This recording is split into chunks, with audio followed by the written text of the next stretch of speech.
everyone, this is Stacy from the Panther Future Center. I want to talk about two big events that are coming up this week. For seniors, we have our big scholarship application workshop happening this Wednesday. There are two options to plug into this event. You can either sign up to come in person and work in the computer lab with Robyn and Angel.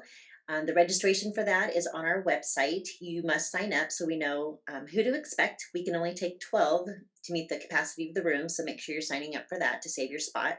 If you don't want to come in the building or you can't, then I will be hosting Zoom sessions in the morning and in the afternoon. And I'll send you that Zoom link Wednesday morning so you can pop in and get some help.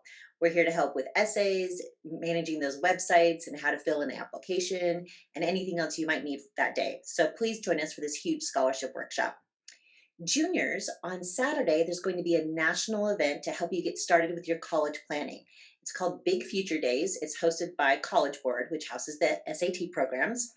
And they have a great program for you so you can start looking at colleges, meeting some reps, getting your questions answered. And really, it's a great jumping off point to get started on the whole college process.